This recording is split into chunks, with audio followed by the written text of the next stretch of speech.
Mesdames, Messieurs, bonsoir. Nous allons donc aborder cette dernière partie de l'hommage à Mario Vargas Llosa.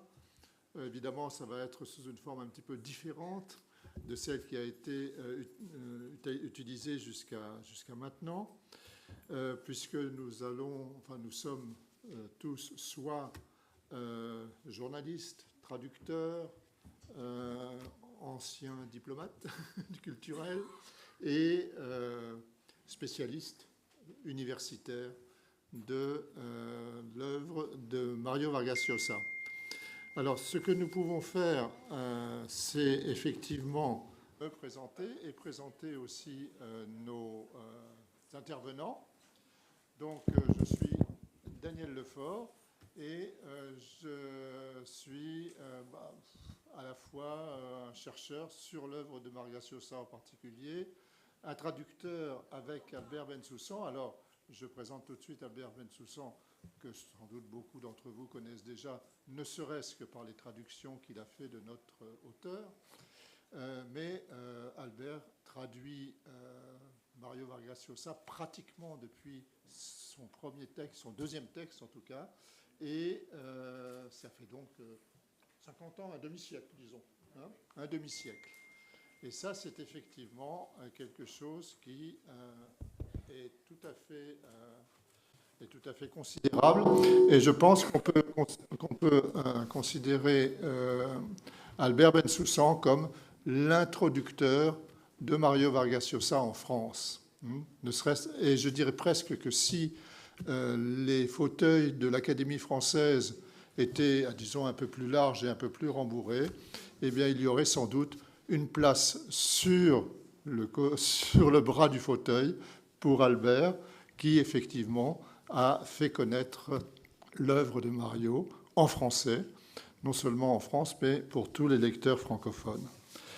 Bien sûr, nous avons aussi ici, et grâce à nos collègues du Cervantes, Juan Jesús Armas Marcelo, qui, lui, bien connu, évidemment, surtout en Espagne, bien sûr, à la fois comme journaliste, comme romancier et comme animateur d'émissions culturelles à la radio et à la télévision espagnole. Et je veux quand même citer quelque chose d'important concernant sa relation avec Mario, c'est que pendant 10 ans, il a dirigé la cathédrale Mario Vargas Llosa, et que donc c'est quelque chose qui est fondamental dans l'héritage que nous a laissé Mario, cette cathédrale. Nous avons aussi évidemment une péruvienne qui est une universitaire, mais qui réside en France depuis une quarantaine d'années, et qui est actuellement professeur de littérature hispano-américaine à la Sorbonne Université. Et il faut souligner même qu'elle a fait partie de l'équipe qui a édité l'œuvre romanesque de Mario Vargas Llosa dans la collection La Pléiade, qui a été publiée en 1916. Pardon ? 2016. C'était presque une antiquité. Bien. Et donc, je voudrais également présenter Claire Sourpe, qui est professeure à l'université, maître de conférence à l'université de Rennes, et qui a fait ses travaux sur Vargas Llosa, en particulier un livre qui s'intitule « Une écriture de la violence ». Une écriture de la violence, et elle est également l'auteur de plusieurs chapitres de livres, sur Vargas Llosa, c'est-à-dire de chapitres sur Vargas Llosa concernant la littérature hispano-américaine. Alors, je voudrais simplement, pour donner un aspect un peu personnel, en tout cas, à la relation que effectivement j'ai eue avec Mario Vargas Llosa très tôt pour moi, c'est-à-dire à la fin des années 80 à Lima, où nous avons eu avec un jeune écrivain péruvien qui était jeune à l'époque et qui s'appelle Guillermo Niño de Guzmán, et avec qui on a eu une aventure littéraire assez particulière parce que c'était justement à l'époque où Mario Vargas Llosa n'écrivait plus, puisqu'il était en campagne pour la présidence de la République du Pérou. Et donc, Mario Vargas Llosa était à peu près intouchable. Il était complètement impliqué dans sa campagne. Mais c'était aussi en 1989 l'année du bicentenaire de la Révolution française. Et ce jeune écrivain péruvien est venu me voir, puisque j'étais à l'époque conseiller culturel, pour me dire j'aimerais faire quelque chose à l'occasion du bicentenaire. Et effectivement, j'étais aussi à la recherche d'événements intéressants concernant à la fois la France et le Pérou à propos de ce bicentenaire. Et donc il est venu me voir en me disant je sais que Mario Vargas Llosa a écrit un texte, il a écrit une traduction, il a fait une traduction d'Arthur Rimbaud quand il était à Paris, donc quand il était à l'hôtel Vetter, et que cette traduction, elle est dans sa bibliothèque et qu'il ne l'a jamais publiée. Donc c'était quand même quelque chose d'assez intéressant de publier un inédit de Mario, une traduction d'un poète français en espagnol à Lima. Et donc nous sommes allés le voir tous les deux et il nous a reçus entre deux moments de sa campagne pour nous dire mais bien sûr, au contraire, allez voir ma secrétaire et vous pouvez effectivement publier ça, mais il faut me tenir au courant et je voudrais savoir comment ça va être publié, par qui, etc. Et donc, nous sommes allés voir sa secrétaire qui nous a trouvé, je dirais presque immédiatement, ce manuscrit qui datait quand même des années 60, et donc, enfin des années 50. Et effectivement, c'était une traduction manuscrite de Un chœur sous une soutane, qui est un des textes en prose à peu près unique de Rimbaud, et qui raconte l'histoire d'un séminariste et de ses problèmes sentimentaux, érotico-sentimentaux. Et donc c'est un texte très, très dur, enfin très violent, hein, un texte anticlérical, très très fort. Et donc Mario avait été séduit par cela. Et non seulement il avait été séduit, mais en plus il avait écrit un prologue pour ce texte, pour le publier en fait dans une revue de l'Université San Marcos où il était encore avant. Ou plutôt il travaillait avec un professeur. Et donc nous avons publié ce texte avec ce prologue. Et dans ce prologue, ce qui est particulièrement intéressant, c'est qu'il définissait pour la première fois sa méthode, la méthode qu'il allait développer en tant qu'écrivain, ce que j'appelle la méthode du double point de vue. Et ce double point de vue, vous le retrouvez très souvent dans ces romans, où il y a une alternance de chapitres pairs et de chapitres impairs, où il y a des histoires et des voix différentes. Mais le tout compose une seule histoire, et c'est tout à fait ce qu'il avait analysé dans le conte de Rimbaud. Donc nous sommes allés le voir tous les mardis, pendant 1 heure et demie, pour lui dire comment nous faisions cette édition, comment ça allait se développer. Et ça a duré quand même à peu près 1 mois et demi. Alors nous allions à son quartier général, qui était dans une grande maison où il y avait beaucoup de monde. Il y avait des étudiants, il y avait des employés, il y avait des dames de la bonne société qui fabriquaient des banderoles pour les manifestations à propos de la campagne, et en particulier les manifestations contre la nationalisation des banques, qui avait été en fait le point de départ de son engagement à ce moment-là. Donc voilà, je voulais simplement montrer comment la littérature s'était immiscée dans sa campagne électorale et montrer aussi comment cette relation avec la France ne touchait pas seulement Flaubert et les grands romanciers, mais aussi la poésie. Il avait aussi traduit des poètes surréalistes encore auparavant. Voilà un petit peu quelle est mon expérience modeste, mais je voudrais commencer dès maintenant en donnant la parole à Albert Bensoussan, que je ne présenterai pas plus loin, puisque vous savez maintenant que son titre de gloire, c'est d'être la voix française de Mario Vargas Llosa. Et je voudrais simplement peut-être d'abord lui demander comment il a connu Mario. Ah oui.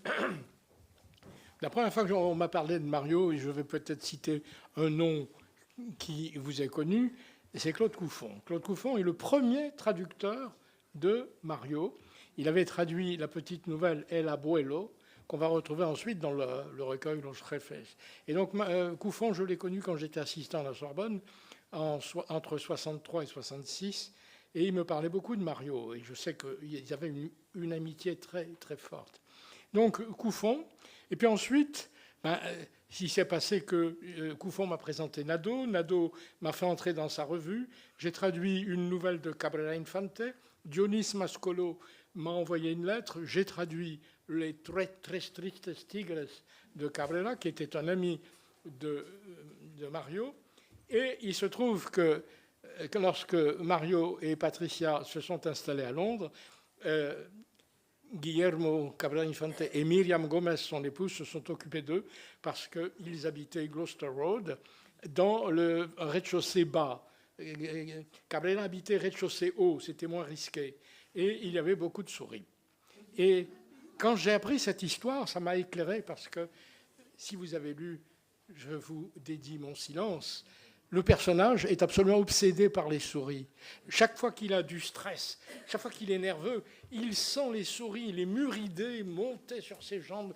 Il enlève sa veste, ce que je pourrais faire, sa chemise, tout ça, il se gratte de partout. Et je me suis dit, quand j'ai lu ce dernier livre, j'ai dit, il faut qu'il referme la page. Il a souffert à Londres de ça. Et lorsqu'il écrit ensuite la tia Julia et l'escribidor, la tante Julia et le scribouillard, il introduit les souris. Il y a l'histoire d'un raticide que les filles vont assassiner parce qu'il est insupportable.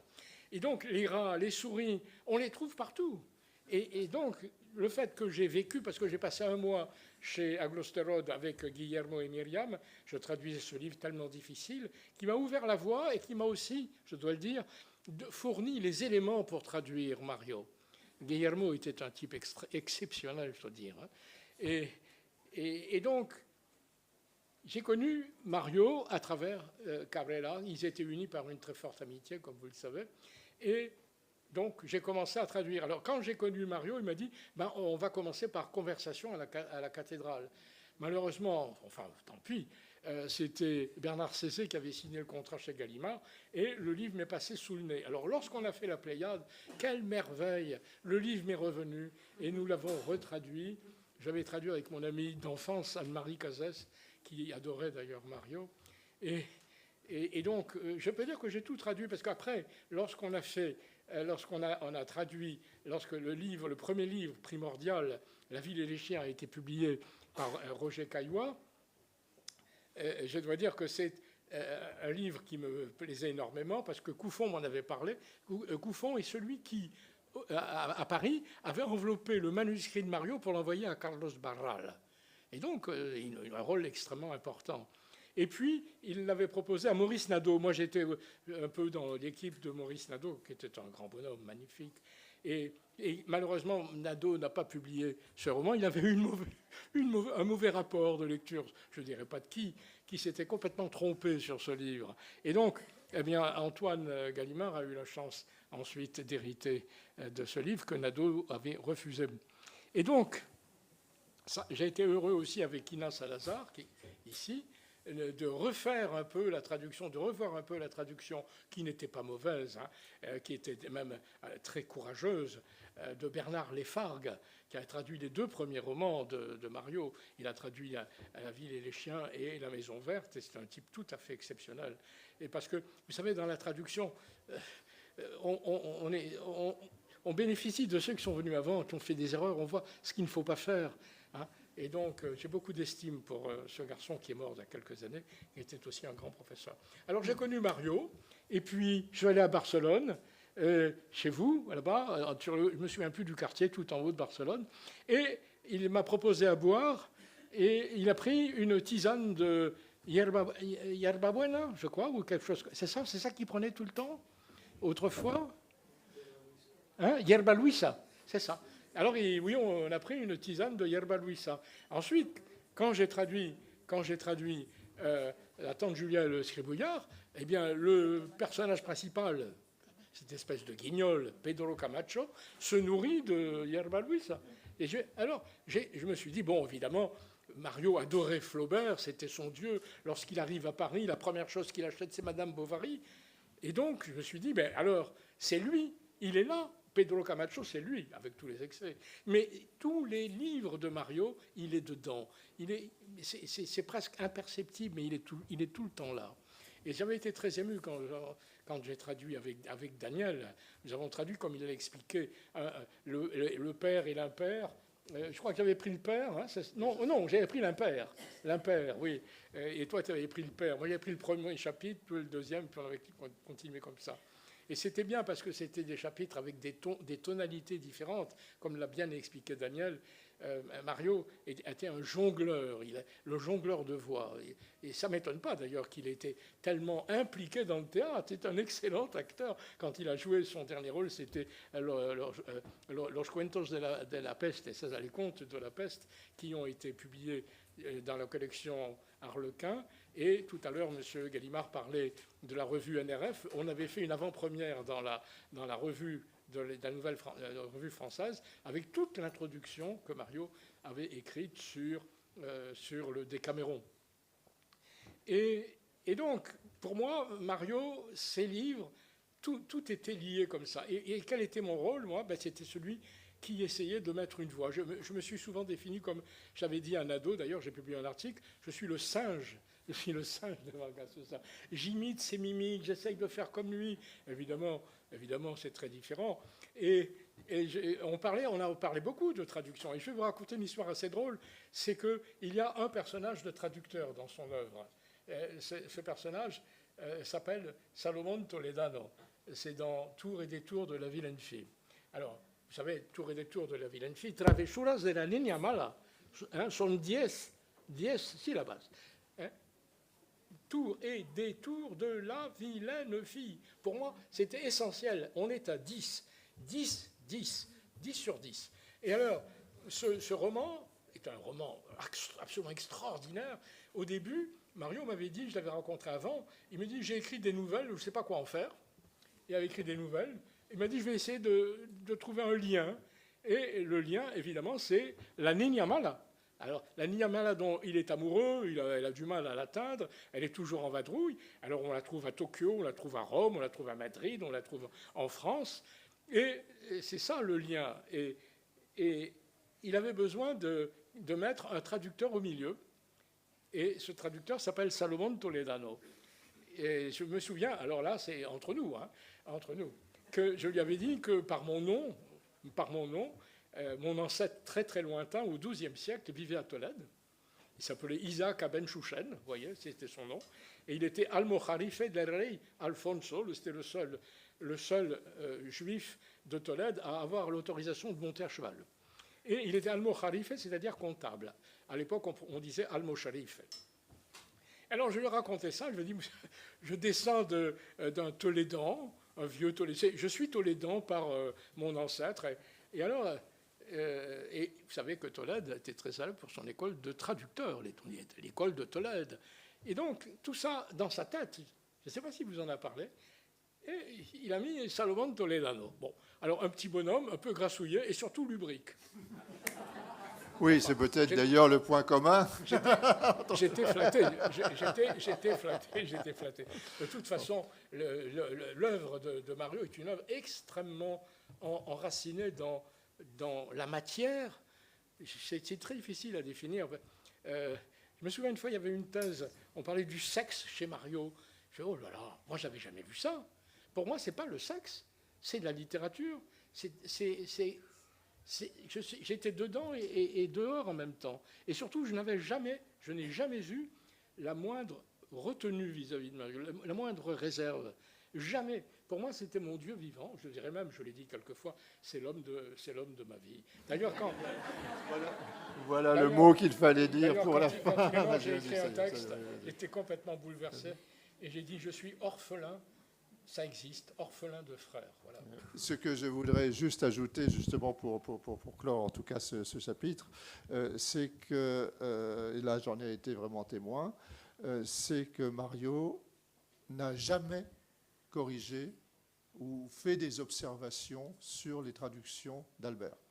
Et ça me paraît quelque chose d'assez exceptionnel, dans la mesure où il peut y avoir beaucoup d'imagination aussi dans la traduction, et que cette imagination a toujours rejoint celle de Vargas Llosa. Donc, je trouve que c'est un grand hommage, en tout cas, que Mario a pu rendre à son traducteur en faisant silence sur ce qu'il faisait. Bien, je voudrais passer la parole à Juan Jesús Armas, dont j'ai donné les différents titres tout à l'heure. Et je voudrais lui poser une question sur la manière dont il voit l'enfance de Mario, et en particulier comment il analyse un petit peu cette évolution du personnage. Buenas noches. Han visto la lucidez de un hombre de 120 años. Bensusan tiene 120 años porque ha traducido muchísima literatura de mi lengua. Lengua en la que yo me expreso y escribo, y les pido a ustedes excusas por hablar en ella durante mi intervención. Señor presidente, organizadores, embajadores, Álvaro, Gonzalo, amigos todos, e incluso los que no sean amigos también queridos todos. Mire, yo tengo un criterio sobre Vargas Llosa que seguramente a él no le gustaría, porque él detestaba a Freud y detestaba el diván del psiquiatra, porque él entendía desde el principio de su carrera como novelista que el diván del psiquiatra para él era la escritura literaria durante 8 horas al día. Como decía Carlos Barral, su editor y yo creo que descubridor, era el único escritor del mundo que trabajaba como un obrero y al final vivía como un burgués. Bonsoir, je voudrais saluer, vous avez observé la lucidité d'un homme de 120 ans, parce que voilà, Monsieur Bensoussan a clairement 120 ans, parce qu'il a traduit beaucoup de littérature dans ma langue, la langue dans laquelle je m'exprime, dans laquelle j'écris, et qui va être la langue d'ailleurs dans laquelle je vais m'exprimer ce soir, et je vous demande pardon pour cela. Alors, Monsieur le Président, Mesdames les organisateurs et organisatrices, chers Alvaro et Gonzalo, chers amis et chers tout le monde, même ceux qui ne sont pas mes amis, je voudrais commencer par dire voilà, qu'il y a un critère que Vargas Llosa détestait, et qui est quelque chose qui a à voir avec Freud et avec le divan du psychiatre précisément, parce que dès le début de sa carrière de romancier, pour lui, le divan du psychiatre a été l'écriture littéraire. Carlos Barral, qui était son éditeur et qui était aussi peut-être celui qui l'a découvert, disait que c'était le seul écrivain qui travaillait comme un ouvrier et qui vivait comme un bourgeois. Los 10 primeros años de vida de Mario Vargas Llosa son fundamentales para su posterior desarrollo de su personalidad intelectual, de su visión del mundo y de su visión de la única patria que yo creo que ha tenido Mario en su vida, que es la libertad.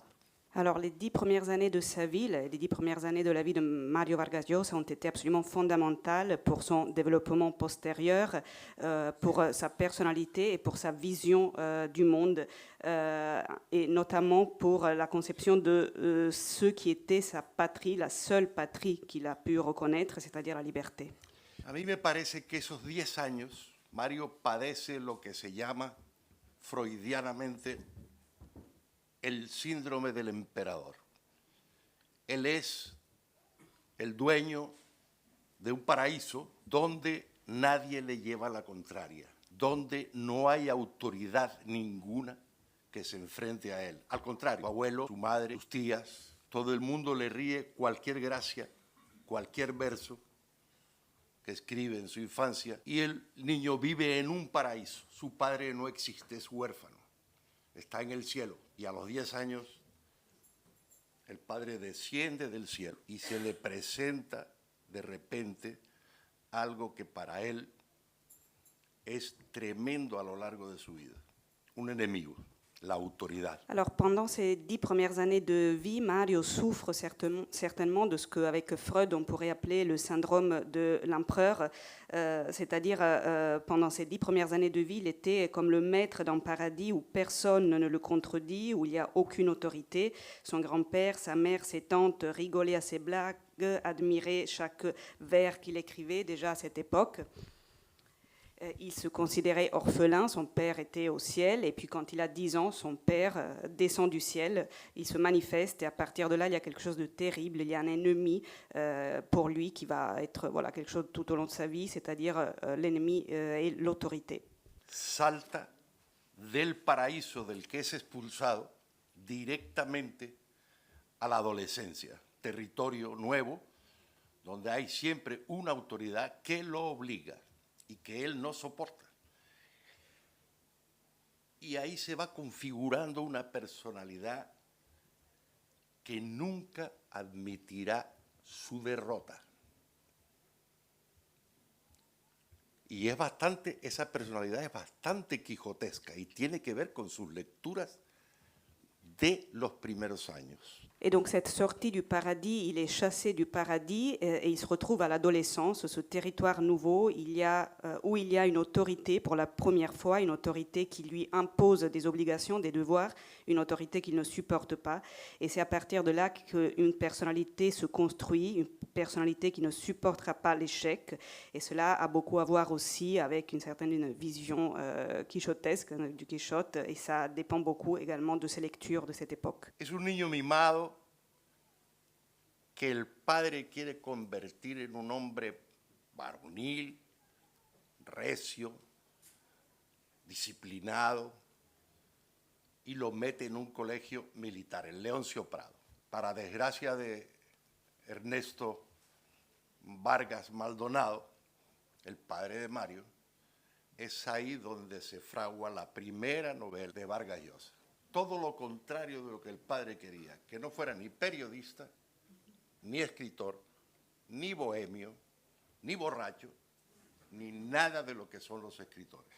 En fait, son père a le souhait de le transformer en un homme droit, viril, et c'est pour ça qu'il décide de l'inscrire dans un collège où il va se réaliser précisément son pire cauchemar, c'est-à-dire qu'il va se passer exactement ce que son père avait voulu éviter, c'est-à-dire que son fils devienne un écrivain, parce que c'est au sein de ce collège qu'il y a le premier roman, et donc son père qui voulait qu'il ne soit ni journaliste, ni écrivain, ni bohémien, ni ivre, ni tout ce que le fait d'être écrivain pouvait représenter, c'est là que ça va se réaliser précisément. No me atrevería a decir que Mario salió hecho un hombre maduro de ese colegio militar, pero salió con una disciplina muy marcial para la vocación que vino después inmediatamente, que es la de ser un novelista, la de ser un escritor. Y un escritor entregado totalitariamente a su vocación, que es también su principal pasión, que es la de escribir novelas. Je n'oserais pas dire que l'homme qui sort de ce collège militaire est un homme mûr, mais je peux dire que c'est un homme qui a absorbé une discipline martiale qui va être fondamentale pour la vocation d'être écrivain, d'être romancier, et c'est précisément à cette vocation, à cette passion qu'il va se consacrer corps et âme. Esa pasión, esa vocación, esa práctica idolátrica, absolutamente idolátrica por la literatura narrativa, no lo abandonará nunca. Ni la literatura escrita, ni la literatura leída, porque Mario era tan excepcional escritor y novelista como lector. Como lector, además, era igualmente insaciable. Et donc cette passion, cette vocation, cette pratique qui frôle l'idolâtrie, voilà, pour la littérature, ne l'abandonnera jamais, ni pour la littérature écrite, ni pour la littérature lue, parce qu'il était exceptionnel autant comme écrivain, comme romancier, que comme lecteur, qui a été vraiment intarissable. Voilà. El resto de la historia la conocen los lectores.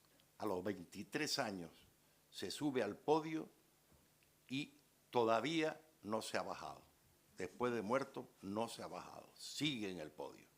En la primera línea del podio literario universal del siglo XX. Le reste de l'histoire est connu par tout le monde. Donc à 23 ans, il est monté sur ce podium et il est toujours là, même après sa mort. Il n'est pas descendu de ce podium de la littérature universelle du XXe siècle.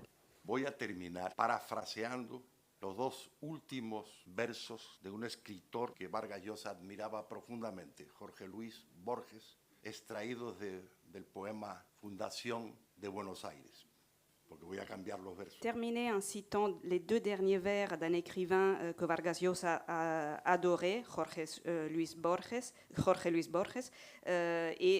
Voilà, je vais faire une paraphrase de ces deux vers, je ne vais pas citer exactement. C'est tiré du poème Fundación de Buenos Aires. A mí se me hizo cuento que murió Vargas Llosa, lo juzgo tan eterno como el aire y la rosa. Gracias por la benevolencia.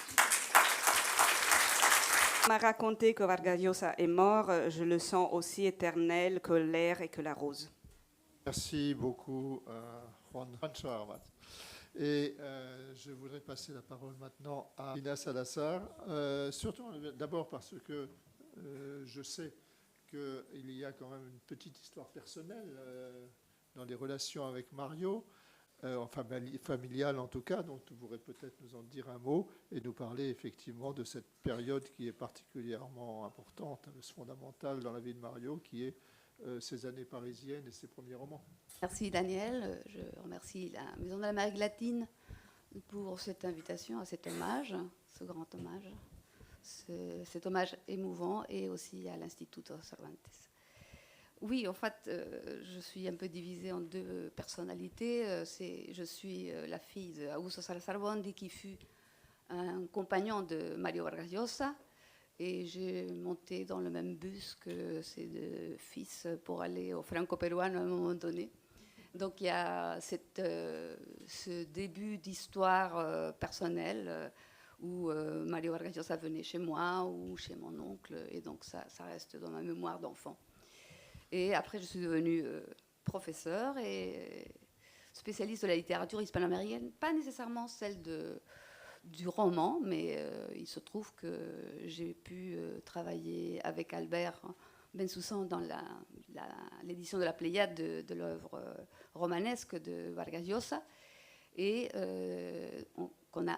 j'ai revu Mario Vargas Llosa à ce moment-là en tant que professeur, mais on parlait souvent de ces moments de mon enfance, et c'était quelqu'un d'extrêmement généreux et toujours attentif à toutes ces histoires et ces liens personnels. Je voulais surtout parler de ces années parisiennes de Mario Vargas Llosa, parce que c'est fondamental de le faire ici, lors de cet hommage, parce que c'est bien ici que commence cette immense œuvre romanesque. 20 romans, énormes romans, entre 1963 et 2024. Immense œuvre romanesque avec laquelle il a su si bien entretenir le feu de la littérature, d'une littérature vivante et tellement nécessaire au monde et à notre humanité. Mais la valeur de ces années parisiennes n'est pas que symbolique. Lorsqu'en août 1959, sa bourse à la Complutense s'achève et il s'installe à Paris, il va commencer donc une période d'écriture intense, une écriture romanesque intense qui donnera des fruits extraordinaires. Et ce travail va jouer un rôle majeur dans le tournant que vit à ce moment-là la littérature latino-américaine, on l'a dit déjà. C'est un moment magique, un moment passionné et passionnant.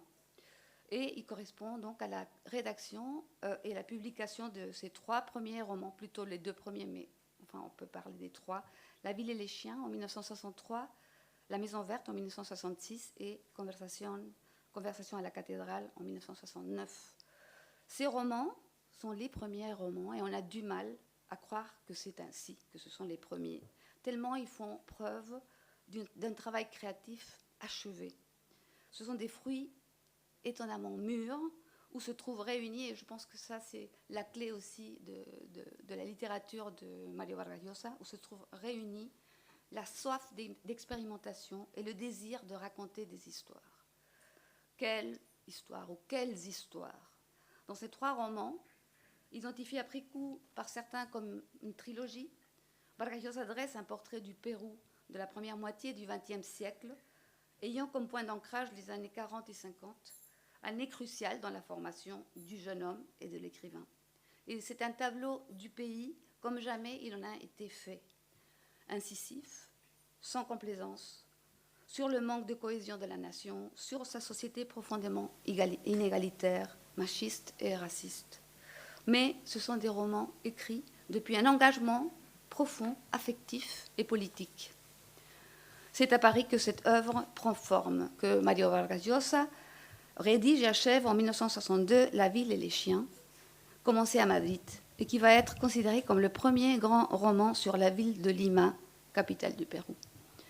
Il raconte la vie d'un groupe d'élèves du collège militaire Leoncio Prado, provenant de différents secteurs sociaux, au début des années 50, avec un constant va-et-vient entre le collège et la ville, entre le présent et le passé, pour rendre compte, à travers l'histoire de ces personnages, des rites du machisme, d'un exercice abusif du pouvoir, de la hiérarchisation sociale, des multiples impostures auxquelles force une société coercitive.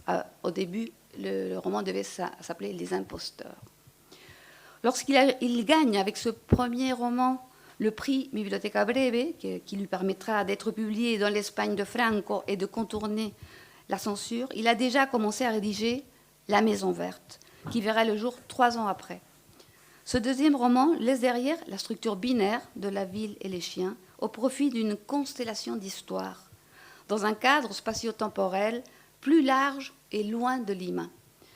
D'une part, Piura, ville de la côte nord du Pérou, au paysage désertique, où est fondée et existe la maison close appelée la Maison verte, et de l'autre côté, la forêt amazonienne, dans Santa Maria de Nieva, comptoir où fonctionne une mission religieuse près du fleuve Marañón.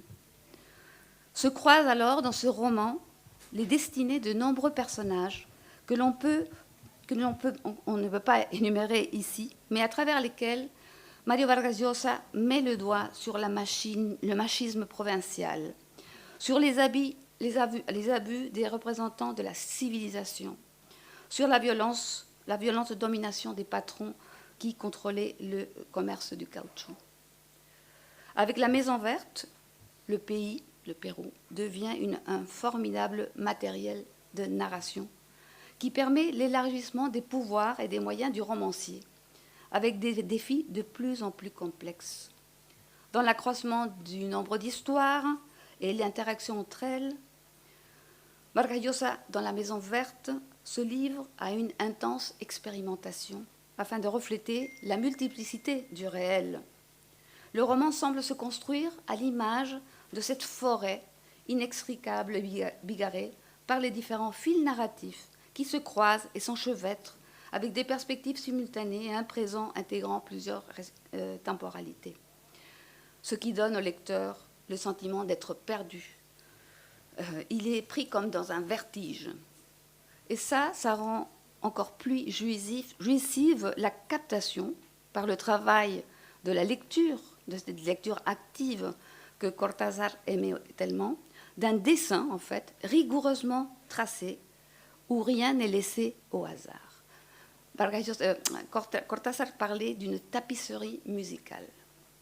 La Maison verte paraît en mars 1966 à Barcelone, toujours chez Seix Barral, et 1 an après, le roman sera le premier lauréat du plus grand prix de littérature hispano-américaine, le prix Rómulo Gallegos, lors duquel il va prononcer son fameux discours La literatura es fuego, la littérature est feu. Et je me permets de citer quelques phrases.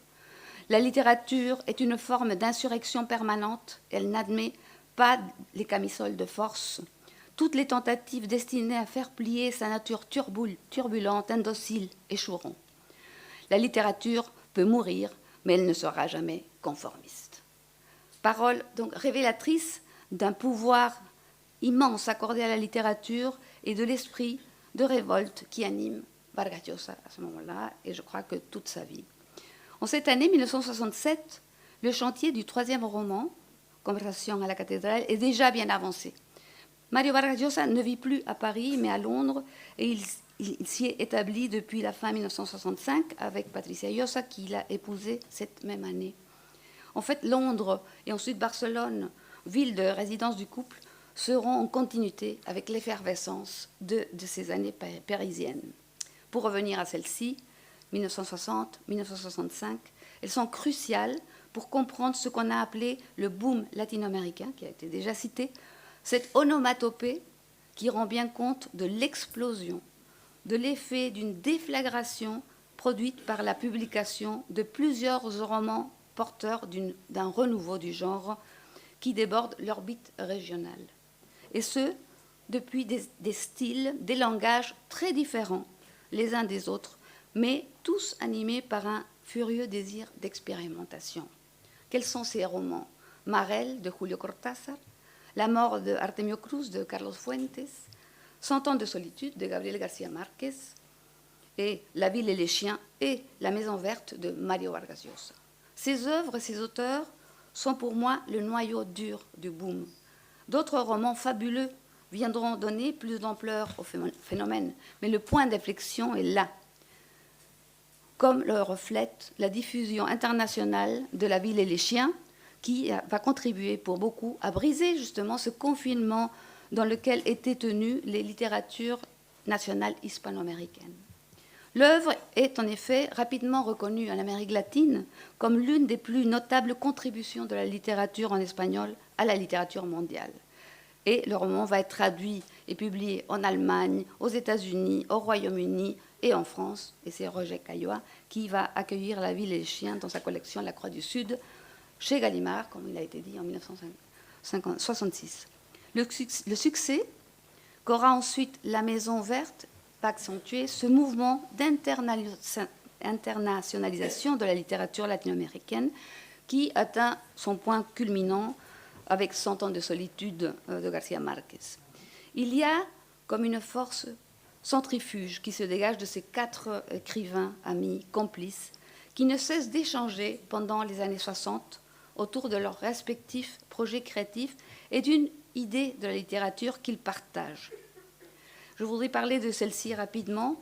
Elle présente 2 faces. La première, qui regarde l'Amérique latine, comme d'autres écrivains avant lui et avant eux, comme Carlos Fuentes, García Márquez et Vargas Llosa, a eu aussi l'horizon d'un roman total. Cortázar, après la lecture du manuscrit de La Maison verte dans sa lettre à Vargas Llosa, écrit la chose suivante. « Mon vieux, quand ton livre sortira, Le siècle des Lumières de Carpentier rejoindra automatiquement le rayon des objets anachroniques, des brillants exercices de style.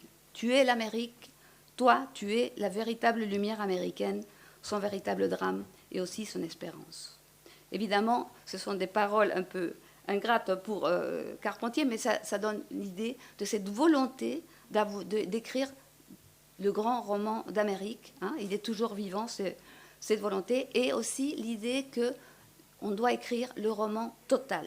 Le roman total comme disons, la caractéristique de cette modernité qui est véhiculée par le boom. Bien, nous allons donner la parole à Claire Sourd, qui, elle, n'a pas de souvenirs lointains, en tout cas, de Mario Vargas Llosa. Par contre, elle a énormément travaillé sur son œuvre, et en particulier sous des angles différents, et surtout sur plusieurs romans, ce qui fait que je crois qu'elle peut nous donner une vision assez globale, et en tout cas quelque chose qui nous permettrait de dire qu'est-ce que c'est que l'œuvre de Vargas Llosa, comment ça se constitue comme œuvre dans sa globalité. Merci. Bonsoir, merci beaucoup pour cet hommage qui nous permet de partager ensemble cette fascination et cet amour pour une œuvre que nous avons tous puisque nous sommes ici. C'est à moi que revient la lourde tâche de parler alors que tant de choses ont été dites et je vais reprendre un certain nombre d'éléments qui ont été évoqués par les uns et les autres pour parler en particulier. Moi, j'ai travaillé sur l'écriture de la violence chez Vargas Llosa, mais ce n'est pas ce qui m'intéressait de travailler pour un hommage. C'était vraiment la cohérence d'une œuvre qui, du coup, le consacre à ce rang d'auteur mondialement reconnu qui appartient au patrimoine de la littérature universelle.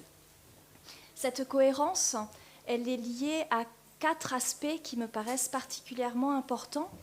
On retrouve bien évidemment une cohérence au niveau de l'écriture avant tout.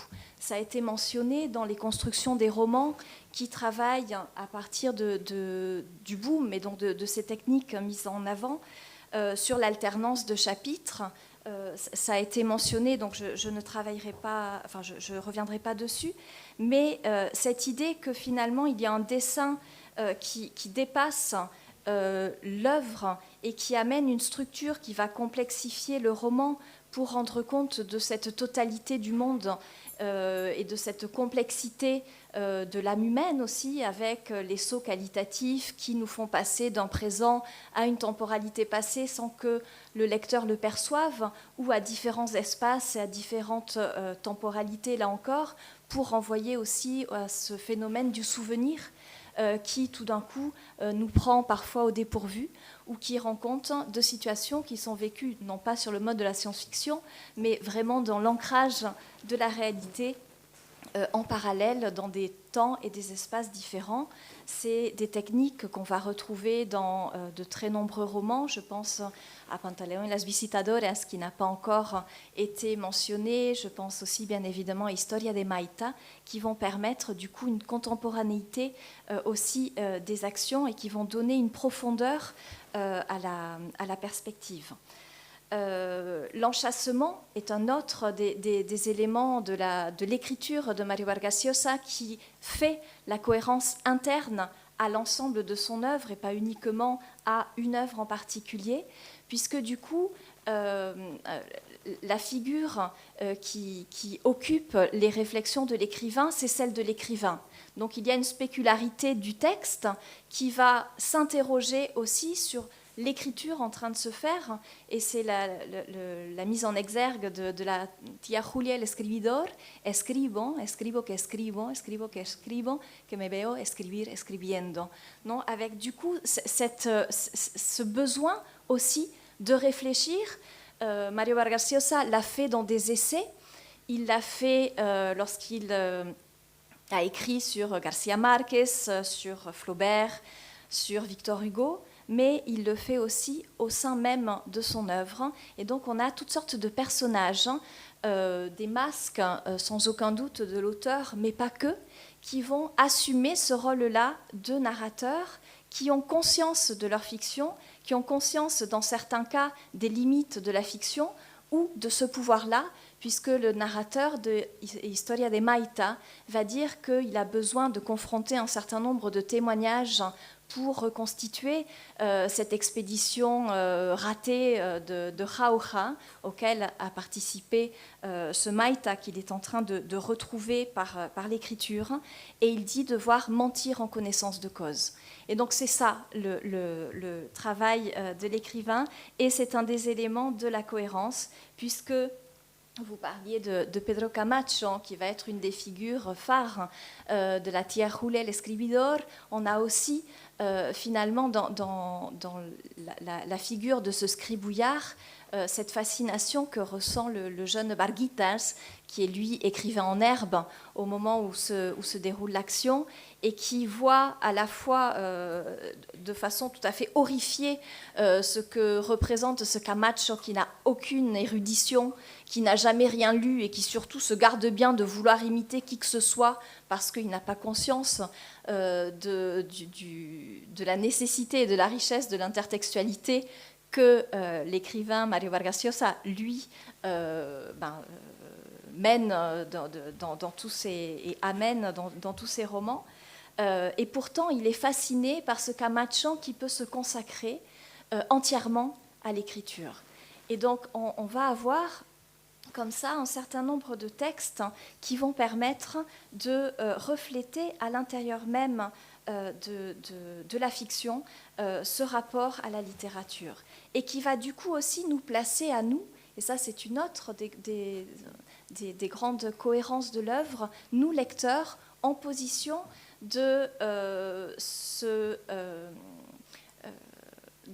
lecteur, du spectateur, de l'auditeur, selon les cas de figure. Et là, je pense à un autre roman qui est El Hablador, l'homme qui parle, pour lequel on a justement une alternance de voix entre la voix du narrateur qui essaie de retrouver quelle a pu être la vie de cet homme qui a été son ami et qui a disparu du jour au lendemain, Saúl Soritas, et cet homme qui parle, qui est du coup un aède de la tribu Machigenga, et il va y avoir un montage dans le roman, puisque nous, lecteurs, à l'extérieur du texte, nous allons lire ce qu'écoutent les Machigenga, qui sont fascinés par ces contes magico-religieux que livre l'homme qui parle.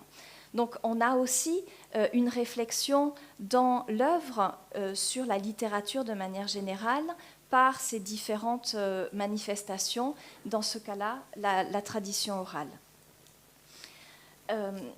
Un élément qui est assez caractéristique aussi de la cohérence de l'œuvre, et ça peut paraître totalement paradoxal, mais ça ne l'est absolument pas, c'est la diversité de l'œuvre. Vargas Llosa a déclaré dans une entrevue qu'il accordait en 1996 En mis novelas he procurado siempre explorar nuevas posibilidades, intentar alguna experiencia literaria de técnica o de tema o de lenguaje diferente. Il refusait, toujours dans cette déclaration, d'entrer dans une forme de routine de l'écriture. Vous parliez de travail d'ouvrier vivant comme un bourgeois. Effectivement, il y a une rigueur absolue dans le métier d'écrivain, au sens noble du terme, bien évidemment. Mais c'est ce défi permanent qui va animer l'écriture et qui va faire que du coup, on va avoir une œuvre multiple aussi de ce point de vue-là, puisqu'on a des romans policiers, Quemató Palomino Molero, une enquête policière également dans Lituma en los Andes, intrigue politique dans Les Temps sauvages, roman de la dictature, Conversation à la cathédrale, La Fiesta del Chivo. Donc on a le roman érotique, Elogio de la Madrastra, l'humour, alors qu'il déclarait être tout à fait rétif à l'utilisation de l'humour et une réécriture de Pantaleón y las visitadoras depuis ce point de vue-là. Donc il s'essaie dans son œuvre à différentes modalités romanesques pour justement toujours avancer dans ce défi, aller plus loin dans cette fascination en tant que lecteur d'autres œuvres et en tant qu'écrivain. Et le dernier point, très rapidement, de cohérence de l'œuvre, elle tient à la conception même de la littérature. Alors, pas en tant que métier, mais véritablement en tant qu'impact. L'utilité de la littérature, Inés Salazar parlait il y a un moment de l'engagement, et effectivement, c'est aussi un des éléments qui va faire la cohérence de l'œuvre de Vargas Llosa. On peut penser bien sûr à ce magnifique discours La literatura es fuego, qui permet aussi de balayer l'ensemble de l'œuvre avec cette idée de cette insatisfaction permanente de ce professionnel del descontento qui est l'écrivain. Et donc c'est aussi pour nous pousser à nous dans nos retranchements, pour nous amener à nous interroger sur ce qui ne fonctionne pas dans le monde dans lequel nous vivons, qu'est pensé le dessin de l'œuvre littéraire de Mario Vargas Llosa. Et le dernier mot, c'est le silence. Il y a quelque chose qui me frappe, alors bien évidemment c'est le titre du dernier roman, mais il y a quelque chose qui me frappe dans l'œuvre de Mario Vargas Llosa et qui me semble qu'il doit nous interroger en tant que lecteur, c'est qu'il y a un élément qui est totalement absent de son œuvre, c'est la justice en tant qu'institution. On a vaguement une figure de juge dans la Tia Julia el Escribidor, mais il n'y a jamais de justice. L'Ituma, dans l'Ituma en los Andes, ne veut pas découvrir la vérité pour faire arrêter les coupables. Il n'y a jamais d'institution ou de reconnaissance de l'appareil judiciaire. Il y a des vengeances, il y a des règlements de compte, il y a souvent une violence à l'état brut. Mais il me semble que cette absence doit susciter aussi des interrogations chez le lecteur, toujours dans cette idée que la littérature est là pour inquiéter, agiter, alarmer, maintenir les hommes dans une constante insatisfaction d'eux-mêmes. Citation de La literatura es fuego.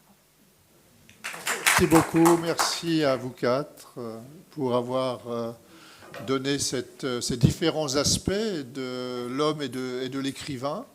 Et je pense que nous pouvons clore maintenant cette cérémonie en remerciant ses organisateurs, en remerciant Alvaro et Gonzalo pour leur présence, qui effectivement apporte une note encore plus personnelle à cette manifestation.